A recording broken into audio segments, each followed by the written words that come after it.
Hello students, अस्सलाम वालेकुम। बेटे आज के हमारे इस लेक्चर का ताल्लुक ओ लेवल मैथमेटिक्स D1 और हमारा जो सिलेबस है वो 7th एडिशन चल रहा है। इस लेक्चर के अंदर हम चैप्टर नंबर 6 की एक्सरसाइज 6C का क्वेश्चन नंबर 6 टू ऑनवर्ड को कंप्लीट करेंगे। सो बेटा 6C के हवाले से ये हमारा लेक्चर नंबर सेकंड है, लेकिन अगर आप ओवरऑल देखें तो 6 चैप्टर के ऊपर ये हमारा लेक्चर नंबर 12 है। इससे पिछले तमाम लेक्चर्स के अंदर हमने चैप्टर 6 के तमाम क्वेश्चंस को सॉल्व किया। अगर कोई दोस्त आज हमें पहली बार ज्वाइन कर रहा है, सो बेटा उससे गुजारिश है कि वो तमाम पिछले लेक्चर्स को ज़रूर एक बार विज़िट करे, क्योंकि अगर वो प्रीवियस तमाम लेक्चर्स को विज़िट करते हुए आगे आएँगे, तो उनको हर आने वाले लेक्चर्स की बेहतर समझ आएगी। यहाँ पर देखिए लिखा है question number 6, a travel agency is planning for a holiday for a group of people. If a company charges PKR 16,200 per person, the total amount charged is 2,43,000. Find the number of people going on holiday. बेटा इस question के अंदर ये बात की गई है कि कंपनी जो है वो प्लानिंग कर रही है कुछ पर्सन्स को, कुछ पीपल्स को हॉलिडे पर लेके जाने की, और वो कंपनी जो है वो 16,200 रुपया एक आदमी से, एक पर्सन से चार्ज कर रहे हैं, और उसकी टोटल अमाउंट जो बन रही है वो 2,43,000 बन रही है। हमें ये पता करना है कि वो कितने लोग हैं जो कि उस हॉलिडे पे जा रहे हैं। सो हम यहाँ से शुरू लेट कर लेते हैं number of people going on holiday that is equal to, हम उसे एक्स रख लेते हैं। अब देखें ये वो अमाउंट है जो उनसे चार्ज की जा रही है। सो हम लिखेंगे अमाउंट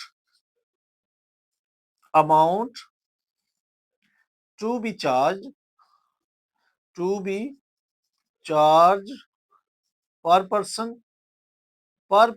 के ऊपर जो चार्ज किया जा रहा है वो 16,200 रुपीज है। तो बेटा देखिए कितने लोग जा रहे हैं, तो जितने लोग जा रहे हैं उसको हमने एक्स से डिनोट किया है। तो और टोटल अमाउंट जो बन रही है, total amount that is equal to 2,43,000। अब अगर देखें तो 16,200 एक आदमी से चार्ज किया जा रहा है, तो बेटा एक्स पीपल जो अगर उस पिकनिक पे या उस हॉलिडे पे जा रहे हैं, तो हम इन दोनों को क्या करेंगे, मल्टीप्लाई कर, मतलब यानी कि ये वो लोग हैं जो पिकनिक पे जा रहे हैं, और 16,200 रुपीज उनसे पर पर्सन चार्ज किया जा रहा है। तो हम लिखेंगे कि मतलब 16,200 इंटू एक्स, बल्कि ये देखिए ना, एक्स मतलब ये पीपल हैं और ये उन एक पर्सन से जो चार्ज किया जा रहा है, तो टोटल अमाउंट बन रही है 2,43,000। तो हमें एक्स की वैल्यू निकालनी है, एक्स इधर ही रहेगा, 16 उधर जाकर डिवाइड हो जाएगा। सो हम इसको क्या करेंगे, उधर जाकर 6,200 डिवाइड हो जाएगा। सो बेटा हमारे पास x का जो आंसर आएगा 2020 से काट देंगे। बाकी अगर आप इसको इस पे डिवाइड करेंगे तो आपके पास 15 आंसर आएगा। सो 15 पीपल है जो कि इस हॉलिडे पे जा रहे हैं उस कंपनी के साथ। तो यहाँ पर हमारा क्वेश्चन 6 जो है वो कंप्लीट हो जाएगा। सो नेक्स्ट पार्ट देखिए, क्वेश्चन नंबर 7 देखिए लिखा है, in a school the number of boys who play soccer is 3 times as much as the number of boys who play badminton. यानी बैडमिंटन जितने बच्चे खेलते हैं, अगर उसका 3 टाइम्स किया जाए तो वो जो प्लेयर होंगे या वो बॉयज जो होंगे वो सॉसर खेलते हैं। If the total number of boys is 60, अगर उसमें से टोटल नंबर ऑफ बॉयज 60 हैं, then find the number of boys who play badminton. तो बैडमिंटन कितने बच्चे खेलते हैं ये हमें फाइंड करना है। इसमें देखिए हमने लेट किया कि जो number of boys who play badminton उसको हमने एक्स से डिनोट कर दिया, और जो सॉसर खेलते हैं वो इस एक्स का 3 टाइम्स है। तो और number of boys who play soccer that is equal to 3x। यानी इसी बैडमिंटन के जो प्लेयर्स हैं उसी से हमने 3 को मल्टीप्लाई कर देना है, तो वो 3x हो जाएगा। अब कंडीशन ये दी गई है कि if the total number of boys is 60, यानी अगर इन दोनों का टोटल करें तो इक्वल टू 60 आता है, तो वो नंबर क्या होगा। सो हम लिखेंगे according to the condition, according to the given condition लिख लें, कंडीशन लिख लें। लिखा क्या कि कंडीशन क्या है कि अगर इन दोनों का टोटल करें एक्स का, यानी बैडमिंटन के और जो सोसर के हैं, तो हमारे पास जो टोटल नंबर ऑफ बॉयज है वो 60 बनते हैं। तो बेटा दोनों को आप प्लस करें तो 4x आपके पास आ जाएगा इक्वल टू 60। हमें x चाहिए तो यहाँ से 4 उधर जाकर 60 से डिवाइड हो जाएगा और हमारे पास जो x का आंसर आएगा वो 15 बॉयज आ जाएंगे। और हमने x किसके इक्वल रखा है, हमने यहाँ पर बैडमिंटन के जो प्लेयर्स हैं उनको हमने x से डिनोट किया है और वो हमारे पास क्या आ जाएगा 15। जबकि जो number of boys who play soccer उसका भी अगर आप नंबर निकालना चाहें तो 3 इंटू 15 कर लें, क्योंकि 3 इंटू 15 है और x हमारे पास 15 के इक्वल है, तो दोनों को मल्टीप्लाई करेंगे तो आपके पास ये 45 आ जाएगा।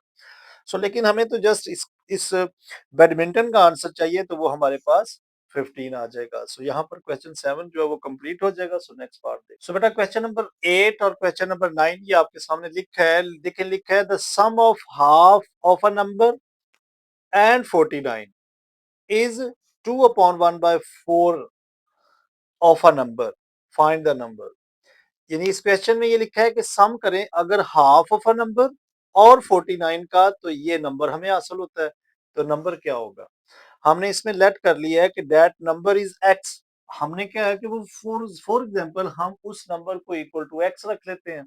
और अगर हम इसका हाफ करें तो हाफ ऑफ नंबर क्या होगा, हाफ ऑफ नंबर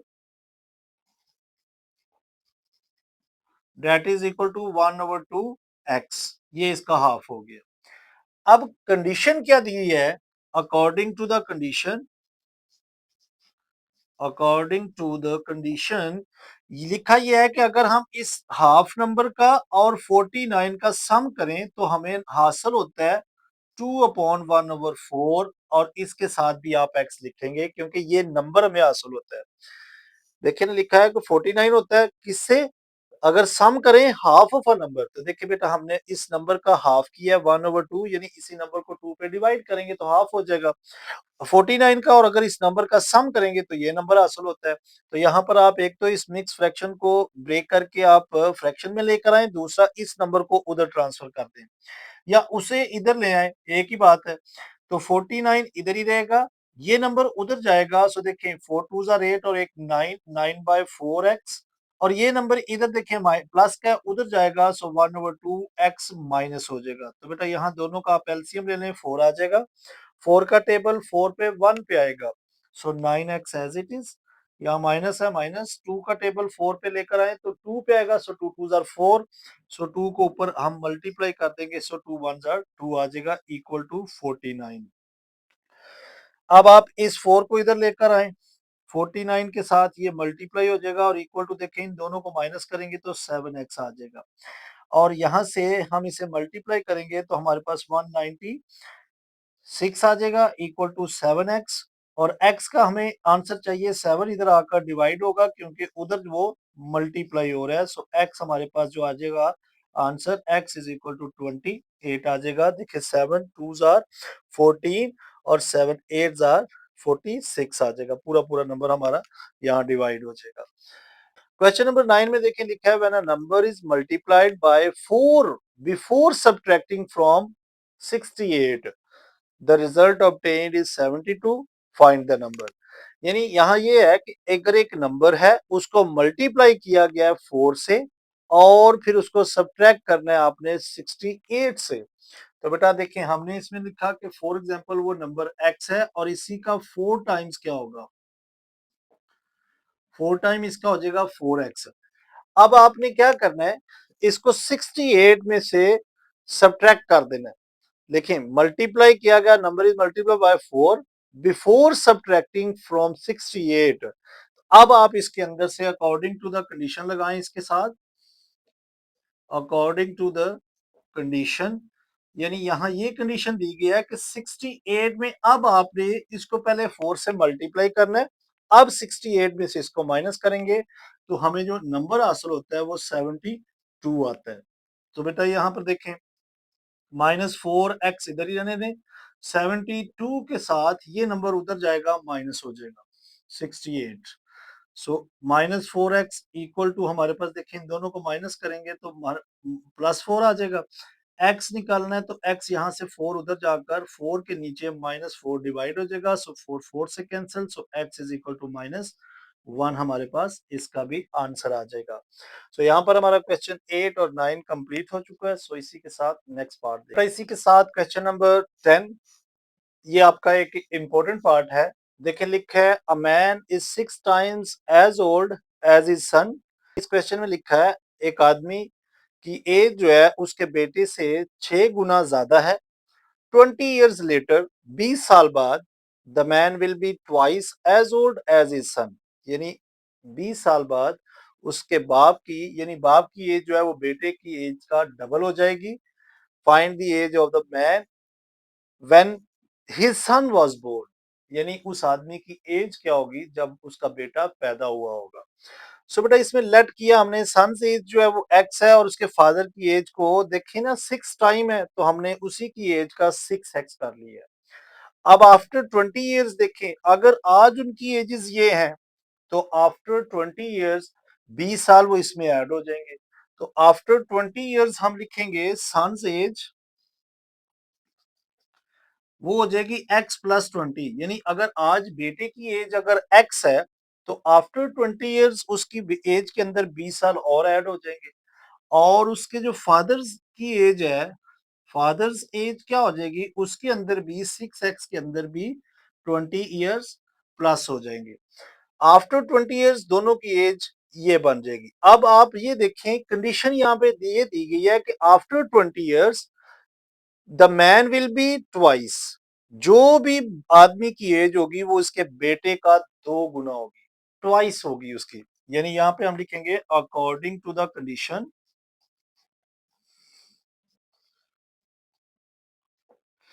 लिखा ये है कि आप एक तरफ बेटे की एज को लिखें x प्लस 20 और दूसरी तरफ बाप की एज को लिखें। देखें इसके, ये उस बच्चे के बाप की एज है, लेकिन 20 साल के बाद बेटे की एज का जो भी ट्वाइस होगा वो उसके बाप की एज हो जाएगी। तो हम क्या करेंगे, बेटे को 2 से मल्टीप्लाई कर देंगे, क्योंकि आफ्टर 20 इयर्स बेटे की जो ट्वाइस एज होगी वो उसके बाप की एज हो जाएगी। तो हम 2 को इधर मल्टीप्लाई करेंगे, सो 2x प्लस 2 को 20 से करेंगे, सो 40 इक्वल टू ये एज इट इज आप नीचे ले आए। अब आपने x को फाइंड करना है, हम 6x को इधर ले आते हैं, 2x 6 इधर आकर माइनस हो जाएगा और 20 इस तरफ है, ये 40 इधर आ जाएगा। सो यानी x वाले हम एक साइड पे कर रहे हैं, विदाउट x हमने एक साइड पे कर लिए। तो यहाँ से ये हमारे पास -4x आ जाएगा और इधर से हमारे पास -20 आ जाएगा। माइनस को माइनस से कैंसिल कर दें, x is equal to 20 divided by, ये इधर जाकर डिवाइड हो जाएगा 4, so x is equal to 5 आ जाएगा। तो बेटा देखिए हमने x किसके इक्वल रखा है, x को हमने उसके सन्स एज को रखा है।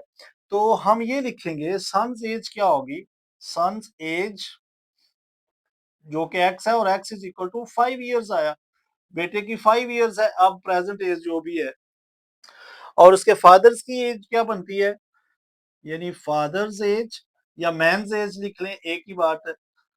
तो वो है 6x, तो 6 इंटू 5, सो बेटा ये उसके बाप की एज जो है वो प्रेजेंट एज जो बन रही है उसको 30 इयर्स हो जाएगी। लेकिन अब ये तो उसकी प्रेजेंट एज है, जो अब उसके बाप की एज 30 इयर्स है तो बेटे की एज 5 इयर्स है। बात ये पूछी गई है यहाँ पर, find the age of the man when his son was born. अब अगर बेटा 5 साल का है तो 5 साल पहले इस आदमी की, फादर की एज कितनी होगी। सो हम लिखेंगे man's age, man's age when his son was, his son was born.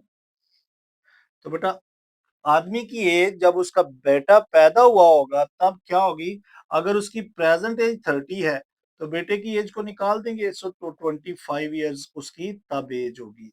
सो हम इसको लिख देंगे 25 इयर्स। सो यहाँ पर हमारा क्वेश्चन 10 जो है वो कंप्लीट हो जाएगा। सो बेटा ये आपका इंपॉर्टेंट पार्ट है, इसको आप जरूर एक बार प्रैक्टिस करें। सो आज के लेक्चर को हम यहीं पे खत्म करते हैं। लेक्चर की लेंथ ज्यादा ना हो इसलिए हम इसके बकिया पार्ट्स को इंशाल्लाह नेक्स्ट लेक्चर के अंदर कंपोज करेंगे। लेक्चर अगर पसंद आया है तो बेटा लाइक जरूर करें और ज्यादा से ज्यादा अपने दोस्तों के साथ शेयर करें। अपना बहुत ख्याल रखें। Take care, bye bye, God bless you all.